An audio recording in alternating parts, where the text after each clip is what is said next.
जय गजानन। ध्याये नित्यं महेशं रजतगिरिनिभं चारुचन्द्रावतंसं रत्नाकरपोज्ज्वलाङ्गं परशुमृगवर भीतिहस्तं प्रसन्नं पद्मासीनं समनस्तात् स्तुतमधनर्व्याघ्रकृत्युं वसानं विश्वाद्यं विश्ववन्द्यं निखिलभयकरं पंचवक्त्रं त्रिनेत्रं असे कर्मयोगी असे ध्यानयोगी स्वयं पूर्णतो ज्ञानयोगी विरागी पूजित से नित्य श्री भालचंद्र नमस्कारती सद्गुरु रामचंद्र। बुद्धिदाता भालचंद्र गजानन, पूर्णवादाचार्य परम पूजनीय डॉक्टर रामचंद्र महाराज, पूर्णवाद विष्णु परम पूजनीय सद्गुरुनाथ डॉक्टर विष्णु महाराज, सती सौभाग्यवती मनकर्णिका माता, सती सौभाग्यवती विमल माता, आदरणीय गुणेश दादा, आदरणीय प्रज्ञावंत डॉक्टर लक्ष्मीकांत दादा, मोक्षश्री विभूताई व ज्यांच्या मांडीवरती बसून हा अभ्यास करण्याची सुवर्ण संधी मला मिळाली ते कैलासवासी ऋषीवर्य बापूसाहेब नगरकर, ज्यांच्या पुण्याईनं मी आज हा आनंदाचा क्षण, हा भूषणाचा क्षण मी अनुभवतोय ते माझे वडील तीर्थरूप कैलासवासी अण्णा व त्याचप्रमाणे माझे पुराणांचे गुरु वेदमूर्ती विनायक बुवा बाबरेकर गुरुजी व येथे उपस्थित असलेले आमचे नवदे आजोबा वेदमूर्ती देशपांडे गुरुजी, आमच्या सौभाग्यवती घोडके काकू व सर्व मातृवर्ग यांच्या चरणावर नतमस्तक होऊन आजचा जो आपला अध्याय त्या अध्यायाच्या मंगलाचरणाच्या नित्याच्या सवयीप्रमाणे एक 5 ओळी आपण घेऊया। अध्याय 24 शिवपार्वती विवाह। श्री गणेशाय नमः, श्री सद्गुरुभ्यो नमः, श्री भवानी शंकराय नमः, श्री मातृपितृभ्यो नमः, श्री कुलदेवताय नमः। मागील अध्याय केले कथन पार्वती परीक्षा वर्णना, आता सद्गुरु कृपाघन तथा सुरसपदवे पुढे देव देवता ऋषीजन देवी अन्यजना स्ववर्तमान कृपाघन शिव भगवान हिमवान भुवनी पातले मेनका स्त्रिया स्ववर्तमान तपकी रत्नदीप घेऊन महात्वरेश्वरे येऊनी ओवाळे निरंजन शिवादे तेजपुंज कर्पूर गौर त्रिनेत्र प्रत्येक मुखावर शरीरे दिव्य रत्नालंकार रत्न जडित मुकुट मस्तके कंठीगिरे मुक्तिकहार सुगंध भुजबंध बाहुवर स्वर्ण रत्न जडित मनोहर धारण केले शिवाने। काल आपण बघितलं की कैलासावरून त्याचा वरात निघालेली आणि काय त्या वरातीची दिव्य शोभा। सर्वप्रथम पुढे योगी तपस्वी, तदनंतर शिवगण, बरोबर मध्ये मधोमध त्या पांढऱ्या शुभ्र असलेल्या त्या नंदकेश्वरावरती अक्षरशः सुंदर भरजारी वस्त्र धारण करून बसलेले भगवान शिव, मस्तकी असलेला तो अनेक रत्नांचा तो मुकुट आणि गळ्यामध्ये असलेले ते नागाचं भूषण आणि हातावरती असलेले ते नागांचे असलेले ते आभूषण, अशा प्रकारे तो सजलेला नंदकेश्वर चालत आहे। त्यांच्या एका बाजूला हंसावरती ब्रह्मदेव सावित्रीसह, एका बाजूला भगवान विष्णू गरुडावरती लक्ष्मीसह, पाठीमागे त्यांची बहीण ती यावेळेस मुद्दाम विवाहाला शिवाची बहीण म्हणून माता चामुंडा देवी, गळ्यामध्ये नरमुंडांची माळ धारण केलेली ती सुद्धा चाललेली, त्यांच्या पाठीमागे नवदुर्गा, त्यांच्या पाठीमागे इंद्रदेव, तदनंतर आदित्यादी नवग्रह देवता, तदनंतर त्यांच्या आदिदेवता प्रत्यादी देवता, तदनंतर सप्तमातृका, सर्व सर्व सर्व देव, यक्ष, गंधर्व, किन्नर अशा सुंदर प्रकारची मोठी लांबच्या लांब असलेली ती वरात चालली आहे। सगळ्यांच्या मुखावरती आनंद असा ओसांडून वाहतोय, कारण आज पहिल्यांदा या सर्वांनी मिळून भगवान शिवाचे नवरूप हे सर्वजण बघतात। आणि प्रत्येकाच्या मुखावरचा तो आनंद, तो उत्साहाला अक्षरशः उधाण आलेलं होतं. चालले सर्वजण शिवाचं नामस्मरण करत, त्यांचा जयघोष करत चालले. हळू हळू हळू हळू कैलासून उतरले, हिमालयाच्या दिशेने चालले. हळूहळू जातात ते. प्रत्येकाच्या याच्यात आनंद आहे, उत्साह आहे आणि देवतांना विशेष आनंद आहे. आणि त्याचं कारण म्हणजे लवकरच शिवपार्वती विवाह होऊन तारकासुराला जो वर दिलेला आहे, तो वराची परिपूर्तता व्हावी. आणि यामुळे हे सर्व देवगण अत्यंत आनंदी होते. हळूहळू वरात पुढे पुढे पुढे पुढे मार्गक्रमण करत आहे. आणि तो बघा समोर दिसतोय लांब तो शुभ्र स्फटिका हिमालय. लांबून तो डोळ्यात भरावा. बरोबर आहे, वसुंधरेचं भूषणच होते हिमालय, म्हणजे आमच्या वसुंधरेचं ते भूषण. लांबून चमकला. थोडस हायसं वाटलं. चालण्याचा त्रास कोणालाही जाणवला नाही.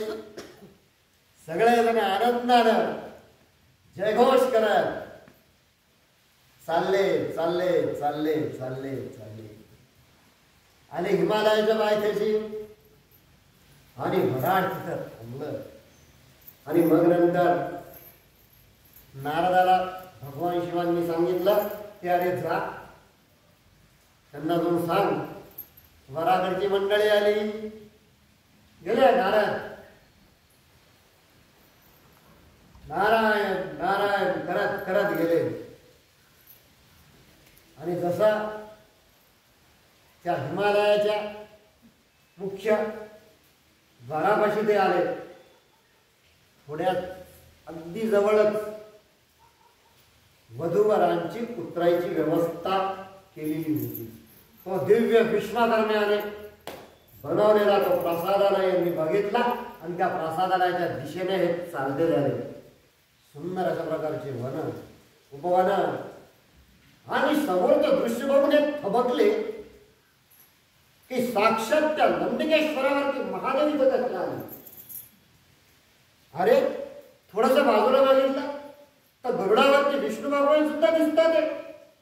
अरे त्याच्यापेक्षा थोडस बाजूला बघितलं तर हंसावरती ब्रह्मदेव आणि सावित्री सुद्धा दिसतात. अरे तो बघा इंद्र ऐरावरती बसलेला आहे. अरे ही देवमंडळी माझ्या अगोदर इथं कशी काय आली, तो सुद्धा विचारात पडला. आणि या विचारात तो चालता चालता चालता चालता मध्येच थबकला. अरे इथं पाणी आहे, मी थोडस बाजूला जातो असं त्याच्या मनात विचार आला. आणि तो बाजूला जायला लागला. तिच्या समोरून हिमालय राज आले. त्या पाणीहून चालत चालत, अच्छा हे पाणी नाहीये का, बरं बरं इथं भूमी आहे पण पाण्यासारखी दिसते. मग हिमालय राजाला विचारलं, अहो ते वराड तर खाली थांबलंय हो. मग हिमालय राज सुद्धा थांबा नारद, तुम्ही थांबा थांबा, आमचं स्वागत स्वीकारा या. त्यांच्या हाताला धरलं, त्यांची तिथं पाठ टाकून त्यांचे पाय धरले. आणि मग त्यांना सांगितलं की हे सर्व विश्वकर्म्याने निर्माण केलेलं सृष्टी आहे, हे जग आहे म्हणजे त्याचं वैभव आहे म्हणजे, हे विश्वकर्म्याचं वैभव आहे म्हणजे. आणि अक्षरशः नारदाला सुद्धा आश्चर्य वाटलं की साक्षात पुतळे की माणसं आहेत, असे काही पुतळे सुद्धा त्यांनी निर्माण केलेले होते. आणि मग ते सगळं वैभव बघून तोही हरकून गेलो. त्यानंतर हिमालय राजाने मस्तपैकी त्याचा षोडशोपचार पूजा केली. आणि गडबडीने विचारलं कुठपर्यंत आता वराड. अहो चला चला म्हणे, पटकन चला म्हणे, सर्वजण आलेत म्हणे खाली तिकडे, आपल्याला जायचंय म्हणे हिमालयाच्या पायथ्याशी. आणि मग तिकडून यांची मंडळी. आणि मग एकच गडबड झाली, चला चला चला वराकडची मंडळी आली, आवरा लवकर, चला चला चला चला सगळीकडे, चला चला चला आवरा आवरा आवरा, उठा धावा पळा झाली. गडबड सुरू झाली, गडबड सुरू झाली. मग त्या नारदांच्या हाताला धरून स्वतः हिमालय राज त्यांचे चिरंजीव आणि बरेचसे हिमालय जनवासी निघाले वराडाला. आता तो सुद्धा राजा सर्व त्या मार्गावरती, ज्या मार्गावरून साक्षात शिव येणार होते, अक्षरशः फुलांच्या पाकळ्या. तदनंतर विश्वकर्म्याने वेगवेगळ्या प्रकारच्या असलेल्या कलाकृती तिथे निर्माण करून ठेवलेल्या होत्या. हरणांच्या, पक्ष्यांच्या, वेगवेगळ्या प्रकारचे ते दिव्य अशा प्रकारचे ते झाडं, त्याच्यावर असलेले ते पक्षी. आणि नारद मुनी तर पाहतच चालतो कसं याने तयार केलं. आणि मग ते सर्व बघता बघता बघता बघता ते वराडाजवळ आले. वराडाजवळ आल्यानंतर हिमालय राजाने अत्यंत नम्रपणाने भगवान शिवाला नमस्कार केला, त्यांचं दर्शन घेतलं. त्यांना सांगितलं, आम्हाला सांभाळून घ्यावं, चला. काय सांगितलं? आम्हाला सांभाळून घ्या, चला म्हणून. झालं, निघाले, हिमालयावर जायला निघाले सगळेजण.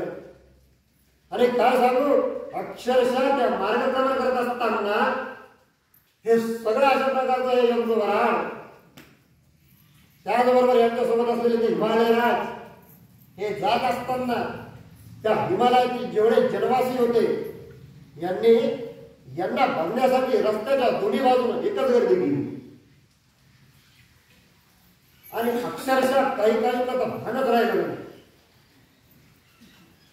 एक महिला वेणी घालत होती, तिला कळालं भगवान शिवाला बघायला जायचं, तसाच तो कंगवा आतमध्ये ठेवून तशीच निघून आली.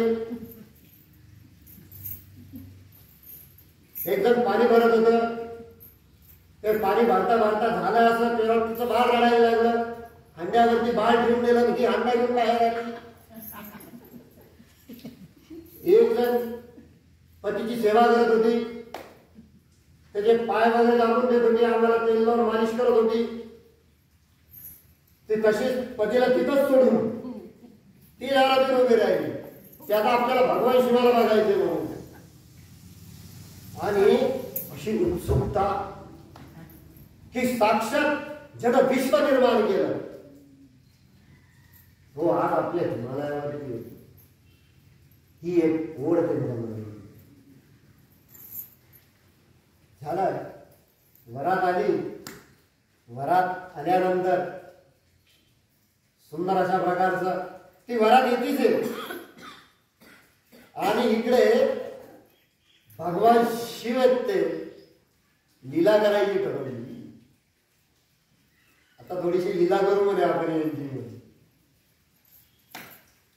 समोर जो एक गच्ची होती, त्या गच्चीमध्ये पार्वती, तिच्या काही सख्या आणि हिमालय पत्नी मेनगावली होती.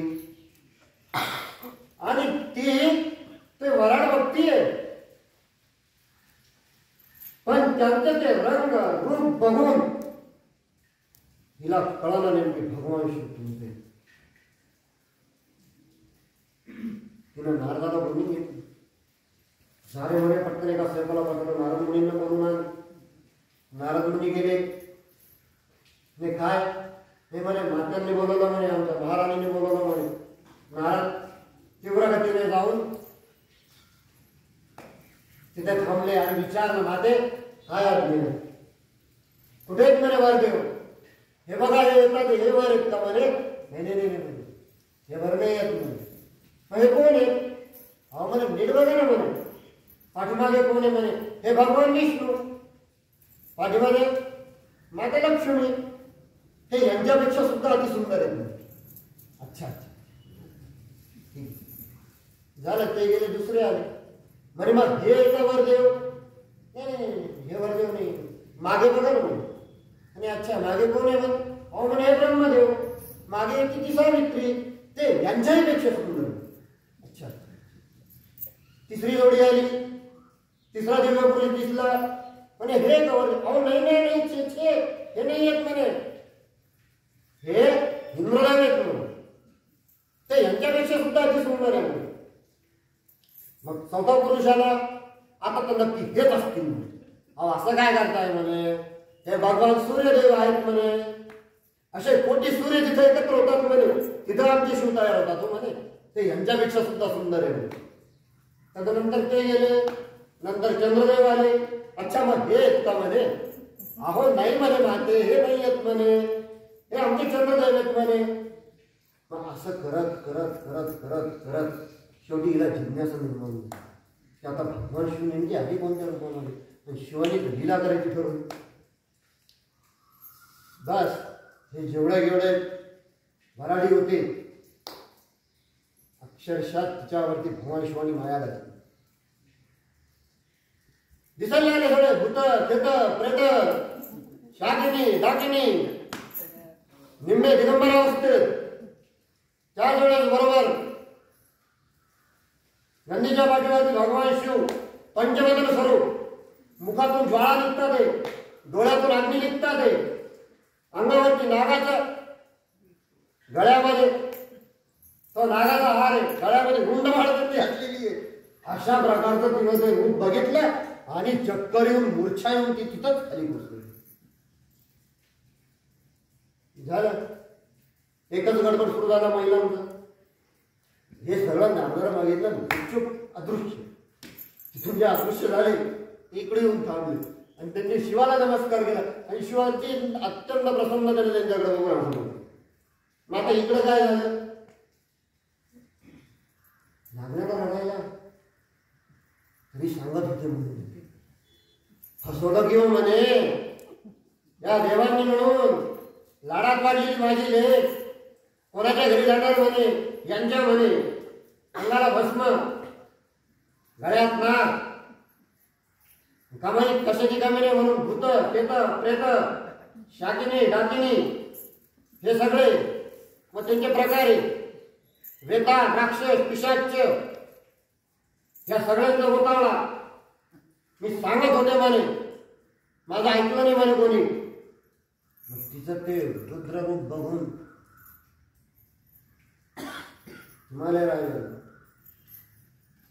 हिमालयाला समजून काढायला म्हणे, असं काय करतेस म्हणे तू, अगं घरात ये म्हणे ती आलेली म्हणे, घरात आलीत म्हणे ते आपल्या, तुम्हाला तर काही समजत नाही म्हणे,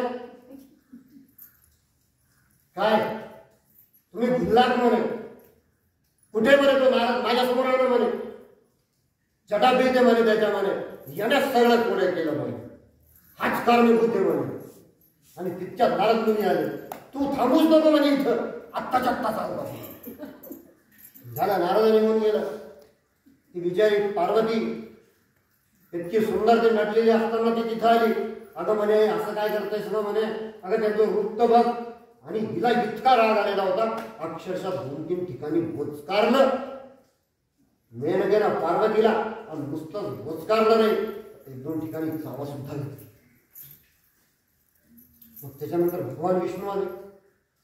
विष्णू समजून काढायला लागले, तुम्ही काय समजून सांगता म्हणे मला, तुम्ही देवतांनी मिळून केलेले आहे म्हणे, रूप बघितलं का म्हणे त्याचं, सगळ्या भूता घेता नाचतात अशा ठिकाणी द्यायची का म्हणे माझी लेक, माझी लाडात वाढलेली लेक मेळा जाणार म्हणे. आणि मग शेवटी राहिले ब्रह्म म्हणे, जा म्हणे आता काहीतरी समजूत काढा म्हणे. आले ब्रह्मदेव आले आणि मग ब्रह्मदेवानी थोडासा वेगळा पवित्रा घेतला. काय लावलाय म्हणे नेमके, तू विसरलीस का म्हणे, तू पितृकन्या आहेस म्हणे, भगवान शिवाचं रूप तुला माहित नाही का म्हणे. म्हणे तिनं सांगितलं की मला असं स्वरूप दिसली, भाग्यवान आहेस म्हणे तू. योगी सहस्त्र वर्ष तपस्या करतात म्हणे, अरे भगवान शिवाच्या अशा रूपाचं दर्शन त्यांना होत नाही म्हणे, तुला सहजगत झालंय म्हणे, घरी येऊन झालंय म्हणे. ह्या लेकराचं पुण्य म्हणे, तपश्चर्या हिनं केली आणि दर्शन तुला दिलं म्हणे, तू ओळखलाच नाही म्हणे अजून त्यांना. शेवटी माझं तिचं पण काहीतरी नातं आहे म्हणे पार्वती. ती त्यांची नाव लागली हिमालय. समजून सांगितलं असं करू नकोस. ऐक, ठीक आहे म्हणून, पण मी ऐकेल, माझी एक अट आहे म्हणून. त्यांचं अत्यंत सुस्वरूप असं दर्शन मला व्हावं, आणि ते जर झालं तर मी लग्न झालं. अन्यथा एक तर मी स्वतःबरोबर पार्वतीला घेऊन मी गेली थोडी माझी, पण अशाच्या घरात माझी मुलगी देणार नाही. काय बोल लावली तुला पार्वतीला? अगं म्हणे याच्यासाठी तपश्चर्या केली होती का म्हणे तू, ज्याला कुळ नाही, गोत्र नाही, काही नाही, राहायचं ठिकाण नाही. अगं म्हणे कोणत्या जन्मीचं पाप घेतलंच म्हणे, आमच्या कुठे तू जन्माला आलीस म्हणे. मग गर्भात असताना त्याच वेळेस का नाही गेलीस म्हणे, का आमच्या कुळात तू दुसरं लावतेस? असे नाना प्रकारचे खडे बोल तिने पार्वतीला सांगितले. आणि मग जेव्हा तिने ही अट ठेवली तेव्हा मग हळूच तोपर्यंत इकडं बिचारे भगवान शिव नंदीवर खाली उतरले आणि जिथे वरपक्षाची व्यवस्था केलेली होती तिथे ही सगळी मंडळी पोचली सुद्धा. हा गोंधळ यांचाच चालू होते पक्ष. आणि झाला, कोणीतरी जाऊन सांगितलं भगवान शिवाला. शिव सुद्धा मनोमन हसले, ठीक आहे ठीक आहे पाठवलं. आणि मग ज्यावेळेस पार्वतीच्या काही सख्या, या दोन अत्यंत आवडत्या सख्या जया आणि विजया, या दोन्ही दोन जेव्हा मेनकेला घेऊन भगवान शिवाच्या त्या राजप्रासादाला जेव्हा त्या आल्या तेव्हा अत्यंत सुंदर अशा प्रकारचं भगवान शिवाचं दर्शन त्यांना घेतलं. आहा, कोटी सूर्याप्रमाणे तेज, कर्पूर गौर, डोक्यावरून गंगा वाहती, भाळे चंद्रभाऊ, आणि अत्यंत प्रसन्न असं त्यांचं असलेलं ते वदन. पाहिल्याच तिनं जाऊन चरणाजवळ लोटांगण घेतलं आणि सांगितलं क्षमा करा. भगवान शिव फक्त हसले.